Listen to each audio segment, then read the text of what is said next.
Social media, where in the world would we be without it? On All the Things with Ash and Bree. The first text message I got this morning, it literally woke me up, was Bree telling me that the nation was in an outrage because social media was down. Nationwide outage. I said outage. We may not be able to go live today or post our YouTube video because there was an outage. Outrage. I mean, that also happened too. I have friends who wake up at 5 a.m. every morning, and I'm just like, I'm a night owl. I work at night. I don't wake up in the morning. It's just me. I have definitely turned into a night owl for sure. And so, yeah, waking up that early for me is really tough. But and what's the first thing you do? Look at social media. That's the first thing you do. And what's funny is my sister texted me that before I even got on Facebook and realized it myself. Krista was up before 7 a.m. What was she doing up before 7 a.m.? I don't even know. That's why I was so surprised. I was like, wait, what? What are you doing? Yeah. And but we always have to check in when we do our BNI meetings or whatever. Oh, yeah. And so that's why we were all trying to do it. And everyone was having the same issue. I'm like, okay, thank God, because I was really ready to like throw my phone across the room because like my technology has just not been working for me all week. Internet's barely working. My phone drops calls constantly. I can't take it. So I just figured it was my phone and my internet. Everyone's post was like, what was the first thing you thought when social media didn't work? I know you were like conspiracy theory brain. That's not me. Grace like, it's Russia or whatever she said. And I'm like, we're getting hacked. I'm like, okay. I have no idea, but that's where my brain went. My first thought was, I am so addicted to social media. And I had an epiphany last week, and you've been saying it for years, but I don't want to be an influencer. I want to do mortgages, period. Yeah. But unfortunately, it's such a large part of our job. Here we are.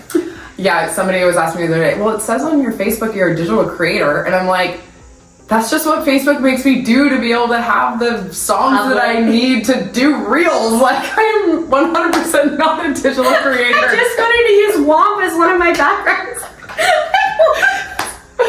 For real, dude. So yeah, if you see that on my Facebook, I am absolutely not a digital creator. That is for back-end purposes to do reels. I don't even know. I hate it. It's just whatever. And yes, I'm a realtor. I am not an Instagram or Facebook or YouTube or any of those things, but we're doing our best. We really are. We're doing our best. And it's such a large part of our job because I feel like I meet so many people on social media. I actually closed 2 last week that I met off of social media. So if you see realtors or loan officers, I just want to educate people, and I feel like social media is the best way to do that. Well, nowadays it is the best way to do that, and so I'm sorry, we're in your face, we're annoyed, and here we are. And actually, speaking of social media, that Reel I sent you where she was having her kids say oh yeah, I'm a realtor, or my mom's a realtor. Of course we gotta have our kids do that. Wear branded clothing. Of course I have to be in every video. Of course I was dying. I was like, okay, yep. Guess what, Finn? Yeah. You're next. I know. I didn't have my kids this weekend, and so I saw that reel and I was like, I'm gonna make that reel when I have the kids, but Oakley's too cool for it. Lila's all about it. And Dashiell's like, wait, what am I supposed to say? And I'm like, forget it. Okay, so we'll have Finn and Lila do it and we'll just pretend. Oh yeah, they are definitely you and me, and they will they'll crush it. We can just pretend. They act like siblings anyways. But the thing about not having my kids this weekend, and I didn't have my boyfriend this weekend, not that he's a child, but do you ever, when you have free time, just freeze and not know what to do with yourself? I sat there and I went and got my nails done, and then I sat in my car and I was like, there's so many things that I could do. What am I gonna do? But then at the same time you're like, but do I really want to do any of them? Well, my default is I could go back to the office and work. Well, yeah, you need to not do that. That's what I want to do though, because there's just there's an endless task list, and there's so much you could do. And then I'm like, well, I could go and see if Bree wants to hang out. I could see if my friends want to hang out. I could go get dinner with a girlfriend that I haven't seen in a long time. And you know what I did? Because I told you. And I didn't come over. I went to the bookstore without children for 2 hours. And then I went to Silver City, and I am currently obsessed with the Washington apple salad with blackened chicken. I ate that and read my book by myself.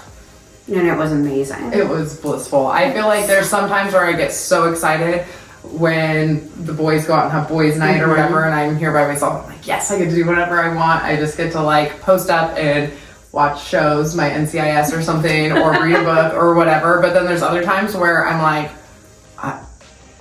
I don't know what to do. And I start doing like laps around my house, and then Bruno starts freaking out because he like feels the anxiety, and then he starts doing laps with me, and then here Bruno and I are doing laps around the house, and we're just like, it's fine, everything's fine. So sometimes I'm totally like stoked, and then other times I'm like, okay, I don't know what to do with myself. I'm too used to being mom and wife and realtor, and it's very rare that we have, you know that reel that's like, I didn't know it was every day 24/7, like blah, blah, blah. And I'm like, yeah, that's what I thought about real estate before I got in it. Now it's every day 24/7. I was DMing someone about buying a house last night at 10 p.m. And then the moment I woke up, talking about social media, like it just never ends. So it always makes me laugh when people say they're going to get into this industry for the downtime. I'm like, maybe not. Yeah, no, I feel like that is definitely one of the main reasons why I push back so much with getting into, not getting into real estate, but becoming a licensed realtor. It took me a while before I wanted to like jump into that, because I'm like, no, I like, being able to go home and leave work at home. And I don't want to be on call all the time. I don't want to answer my phone all the time. But now, how many years am I into it now? Like 5? I don't know if I could go backwards. I definitely, actually I know I couldn't go backwards, and I would probably have more anxiety if my phone wasn't ringing or going. Yeah, right. It's funny how that switches, but we are both unique in that we both started as assistants on very large teams. Yeah, and so we knew what we were getting ourselves into. Yeah, but like there's something to be said for having your name on the door, like meaning it's your responsibility if something goes wrong, your responsibility if something goes right. Like it's so much different. But I think that learning period that we had being assistants and loan officer assistants and TCs, like that was invaluable. I have the utmost respect for people who jump in and, sorry, excuse my language, go like balls out, because you dive into real estate with no training and you're like, all right, I'm here.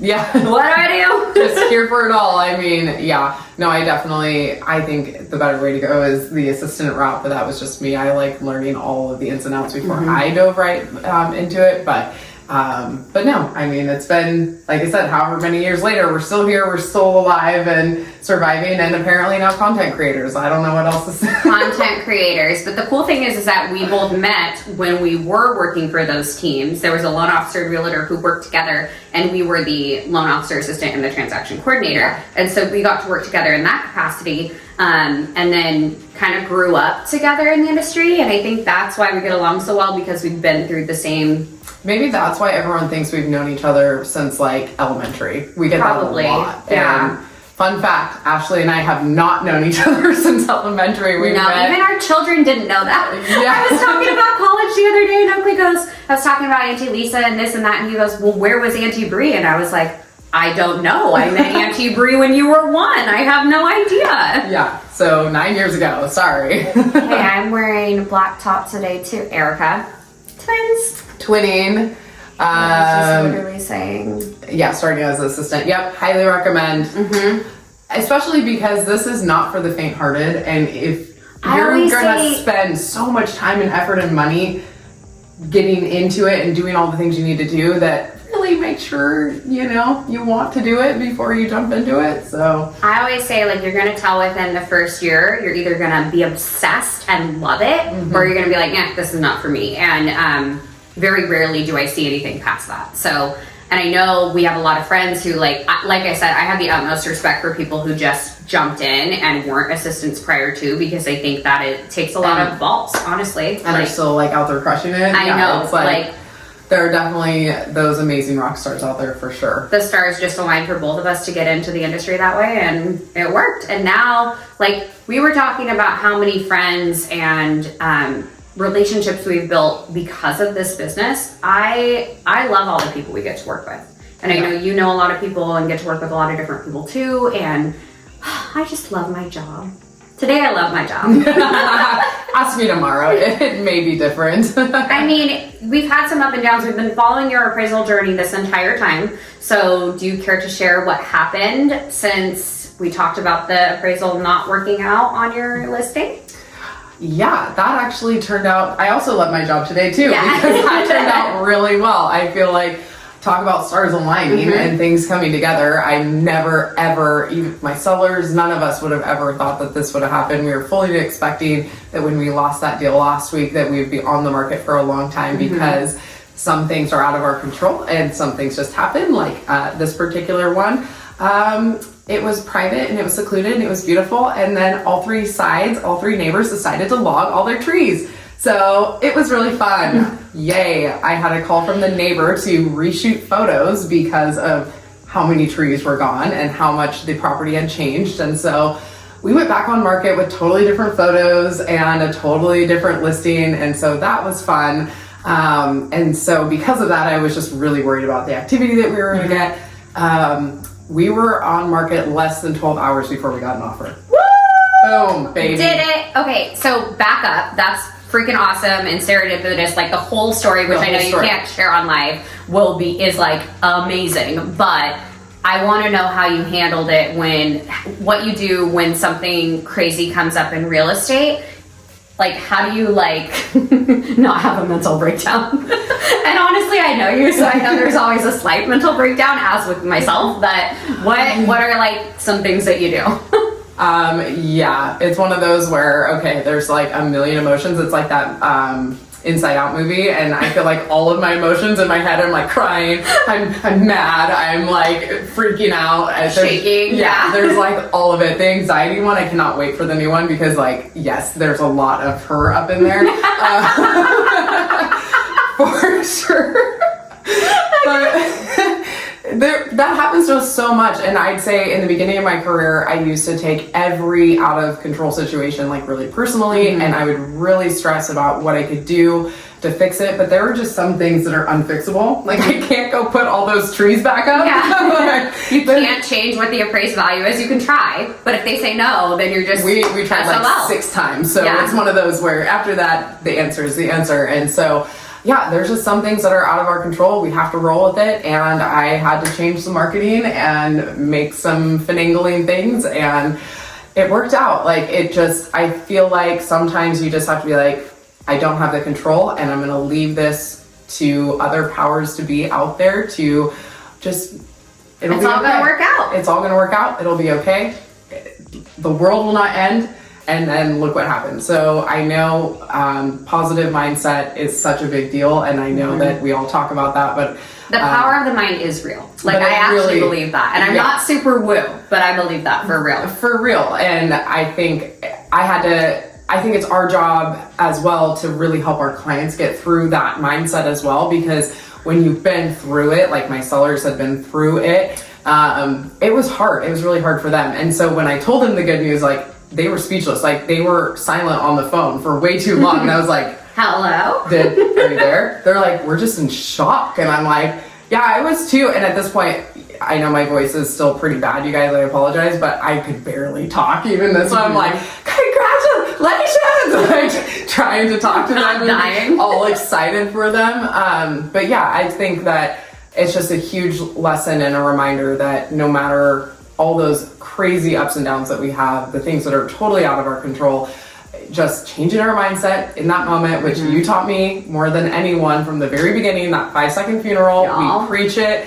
We have it written. We haven't quite made it to living it yet, because sometimes I'm like, hold on, I need way more than a 5-second funeral for this one. Actually, that one hurt. Listen to my story. I need 10 minutes. Yeah. Or I might come around to this in another hour because I'm still crying about it. All of that comes with experience. I also recognize I work with the public and real estate agents and title and escrow and all the different people. If there's one person that's super anxious, that translates to the client. It's like when you have a baby and you're anxious, the baby feels anxious too, or horses, or I don't have horses, but I used to. And it just, your anxiety, all you can do is transfer the facts. This is where we're at. This is what we're doing. This is what we can do moving forward. And on my end, especially, and I know you do too, I like to come up with a solution whenever there's a fire before making that phone call. Yes, and sometimes there might be a little bit of delay with that, and I get a little stressed out that I am waiting to deliver good or bad news, but I'm like, I 100% want to have that solution before, because I don't want to just deliver news and then we're both fumbling together. Again, I want to be that resource, and I really want to be that professional that helps them through that.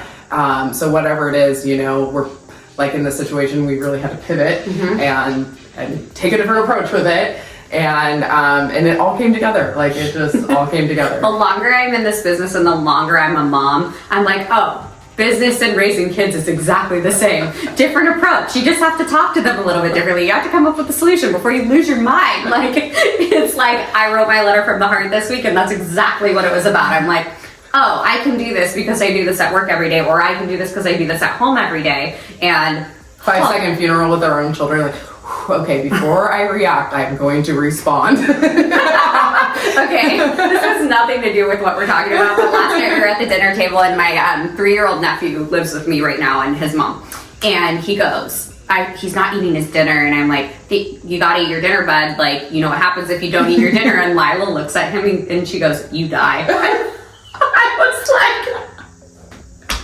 We were gonna say you don't like grow muscles and grow big. I know, and that's tall. what I was gonna say. Yeah. She just goes, you die. You die. I'm like, Lila, Louise. She really is black or white. She like, is the best. I love that little girl so much. But like, how do you parent that? I'm like, Lila, don't say that to a 3-year-old. Oh my god, that's Anyways, so cute. motherhood and business. Yeah, It really is tied together, that is for sure. I've learned a lot from both situations, and it's funny, actually, that was one of the other things in that video that was so funny. You know your mom's in real estate when you have to be quiet in the car. Yeah, that like the amount of like hand motions I've come up with. I do this now, and I'm like, I swore as a mom I would never do that, and now, like, do you hear do you hear Annette when you talk? When I talk, or even sometimes when I look in the mirror, I'm like, oh, hey, Brandy. I know, I'm like, and I'm mad at you because you made me sound like my mom. Yeah. But yeah, the amount of hand motions and signals, I'm like, oh man. It's usually AirPod. I know. Well, you know what was my saving grace this weekend, because I did get the kids back on Sunday. I'm still mad at, I love you guys, but I'm so mad because I wanted to go to the Y and let the kids swim and go on the sauna, and Bree calls and she's on speaker and she's like, James wants to take Finley to Defy. Well, then of course the twins hear it and they want to go to Defy too, but my kids are old enough now that I can be like, go jump, and mommy works. And having James there to jump with the kids and I didn't have to was so great. But yeah, Defy is the best if you want to get some work done, honestly. That was so funny. Speaking of like that alone time, that was so funny. He's like, why didn't you come hang out with Ashley? She's your best friend. Come hang out. I was like, we both told each other we didn't want to hang out with each other, and that's okay. She goes, I don't think I'm going to come. And I was like, oh, good, because I want to read my book. And we're like, and that's okay. I don't want to hang out with you either. I really didn't. I wanted to chill at home. And do nothing. Yeah, the older I get, my alone time becomes way more valuable. I just need to be more intentional with it and figure out what I want to do with it. Man, I'm really bad at taking a break and relaxing. It's so bad. Speaking of, spring break is coming up. Yeah. Usually I have plans, like I know what I'm doing. I don't even know who's watching the kids. I'm the worst. Yeah, we haven't, well, we have ideas, but have we actually planned something? No, I'm curious what everyone else is doing. I might do like...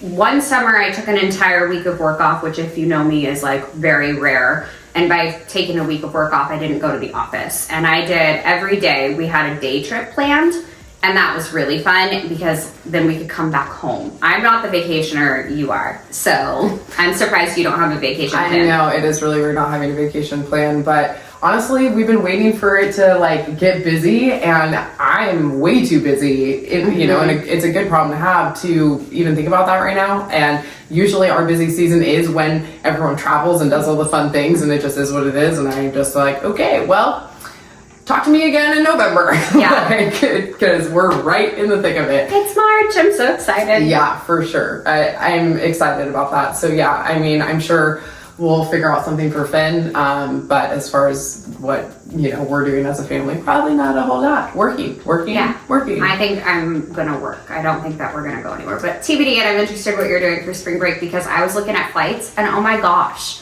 Oh yeah, So last year when crazy. we went somewhere, the flights were like triple what they normally were if you went any other time of the year. So they gouge you. It's fun. I really just feel like the pro tip is to take them not during like a break, and then you have to pull them out of class. We took Oakley to Disneyland his first week of kindergarten. I felt really bad, but whatever. Hey, it was it's better. Disneyland. You think you'd be pretty happy about that? He was. I wasn't. That was horrible. I still have yet. That's another fun thing.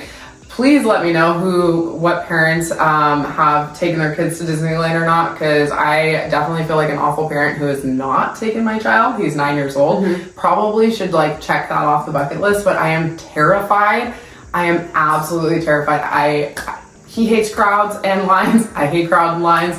He thinks Mickey is scary. No, they think he's a demon. Or creepy or something. I don't know. I can't keep up. Like Creepy, I think. That's the word they use. They Yeah. learn on YouTube now. I can't even. So I don't even know. I don't even know if he would like Disneyland. So I'm like, I don't know. I feel like a horrible parent. Yeah. If you guys have tips or tricks with that, My tip and trick is skip it and go to Huntington Beach and don't go. We did Disney for 3 days and then went to Huntington Beach for a week after to recover from that. That's why I think I would Yeah. rather do Disney World so we can do Florida. and have that aspect of it as well. But again, when and who has time for that? And usually by the time we finally have a Less chance time to or take a money vacation, for that. I'm like, oh my god, it was Exactly. so expensive. It's so expensive. Honestly, you can do 3 trips to Mexico with the price you pay on that. So that's what we usually end up doing. I love that that's always your gauge. You're like, oh, you're going to Great Wolf Lodge? We could have gone to Mexico. I'm like, okay. Well, yeah, with flights and prices nowadays, though, I don't know if that's such a good gauge. I know the kids want to go to Great Wolf Lodge, and I'm like, no. I know I've told so many people this story, but like, I can't just say it on live. I just can't. We're not going to Great Wolf Lodge. That's just it. So, we're busy. We're wrapping up well, no, it's Tuesday. See, I don't even know what day of the week it is. Like, we're not wrapping up the week. We're wrapping up the live. Work all weekend long. Yeah, I did work all weekend long. Open houses were busy. I've saw any open houses ranging from 400,000 to 1.4 million, and they're all busy. So Yeah. it's my favorite. No, things are busy. It's keeping us hopping, which is what we love. We've been busy planning our seminar / class, which has been really exciting. So I'll post that in the comments again, like I always do. So if you guys are interested or know anyone that's interested in that, that's coming up on the 21st. Yes, 21st. So we're getting super excited about that. And you have one question before we get off live. Okay, what? Am I the only person you work with? No. Am I the only person you work with? No. We might kill each other if we were the only people we worked with. No, I mean, I think that because we grew up in the industry together, like it's easy to bounce ideas for marketing and host events together. I know we host a lot of events with Erica too, but you have preferred lenders that you work with. I have a ton of real estate agents that I work with. Like, it's it's just it's wild. It's helpful when we're friends. Like, of course, and doing the same job, we're going to call each other. We're going to have all. And our kids. It's really the kids' fault. Yeah, honestly. we blame the kids because my son would prefer to live here. I think because he doesn't want to be around his big brother or younger siblings. Like that's. I mean, yeah, but I so value the relationships that I've made in this industry, and the fun part about me and you especially is you have your group of people, I have my group of people, and then we bring the groups together because like cool people should know cool people, and it just like it works out perfectly. I think that's what's so cool. It's like we graduated totally different high schools from totally different years. Like we have our totally different spheres, and then yes, they blend together. But and whether we work wildly different too, I would say. Like, we get it done, but we, like, up into that, we work so differently. Like, I love making calls. You love being out in the community and knowing what's going on in North Kitsap and the roads and all the things. And I'm like, just tell me after the meeting. Give me cliff notes. Like, did you tell me what's the legal speed limit or something? I'll go dial. Yeah. I was like, I'm going to make 100 calls. You go to the meeting and find out what the legal speed limit in downtown Paulsville is. I don't need to know. It's important things, people. It's important things. Anyways, we love our jobs. We love the real estate community and who we get to work with. And yeah, we have a blast, obviously. Yes. Thank you for always hanging out with us on Tuesdays. And of course, we have one more favor to ask of you guys. Please like and subscribe to our YouTube channel as well. We will also add that in the comments because we're also really bad about one sentence I never thought I would say. So wrapping that all back around how fun social media is. Here we are, content creators. Woo! See you guys on another episode of All the Things with Ash and Bree, life, motherhood, and real estate. Don't forget to like and subscribe.